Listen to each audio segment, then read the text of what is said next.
untuk tugas pengorganisasian komputer, di mana di sini kami membagi beberapa tugas di setiap masing-masing orang kelompok, dan di sini saya akan mewakili untuk menjelaskan bagian-bagian CPU pada CPU komputer. Ada beberapa dari bagian depan yang terlihat. Di sini ada CD-ROM-nya, ada untuk tekan power, juga ada beberapa input soket USB 3.0-nya, ada juga input audio.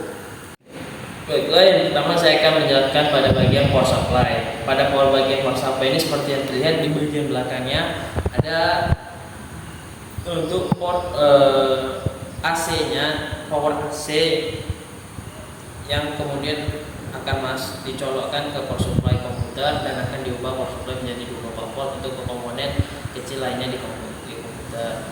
Dan terlihat juga di sini pada bagian belakang ada input untuk audio speaker. Di sini ada yang masuk dan juga terlihat ada yang keluar. Ya.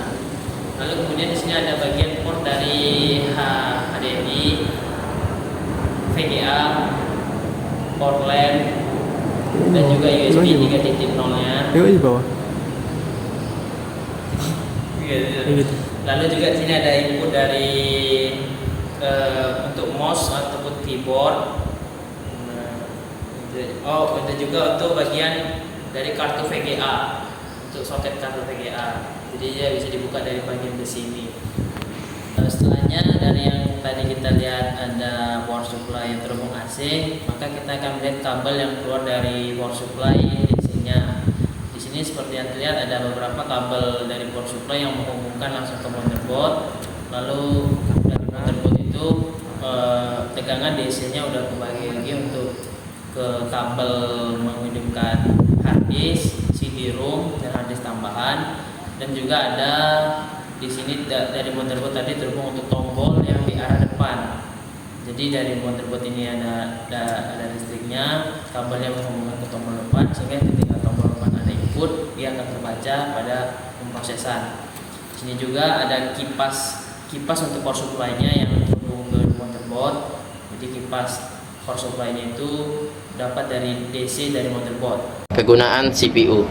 1. Memproses data. CPU memproses data mentah menjadi informasi yang berguna seperti menghitung angka atau mengolah teks. Yang kedua, menjalankan program. Semua aplikasi mulai dari game hingga perangkat lunak bisnis membutuhkan CPU untuk menjalankan instruksi mereka. Yang ketiga, komunikasi antar komponen. CPU mengatur aliran data antara memori perangkat, input-output dari komponen lainnya. Operasi multitasking. Multicore, CPU dapat menjalankan beberapa tugas secara bersamaan dengan efisiensi. Saya akan membahas manfaat CPU. Jadi, CPU itu mempunyai manfaat yang pertama ialah pusat pengendali.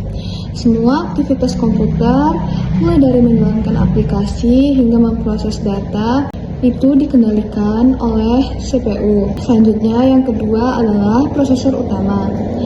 CPU memastikan agar semua instruksi dari perangkat itu berjalan sesuai dengan atau diproses cepat dan efisien. Lalu yang ketiga ialah mengelola perangkat. CPU mengkoordinasikan perangkat keras lain agar berjalan seperti memori, hard drive, dan kartu grafik itu dia akan bekerja dengan baik. Itu saja manfaat dari CPU dari saya, Syari Andini. Selanjutnya kesimpulan, CPU adalah komponen inti yang memastikan komputer dapat bekerja dengan baik. Tanpa CPU, komputer tidak akan mampu memproses data dan menjalankan aplikasi. Terima kasih. Baiklah, sekian dari presentasi kami, yaitu menunjukkan bagian luar, membedah CPU komputer bagian luar dan bagian dalamnya dan beberapa komponen yang terhubung. Baiklah, kita akhiri video organisasi komputer ini dengan mengucapkan billahi wassalamualaikum warahmatullahi wabarakatuh.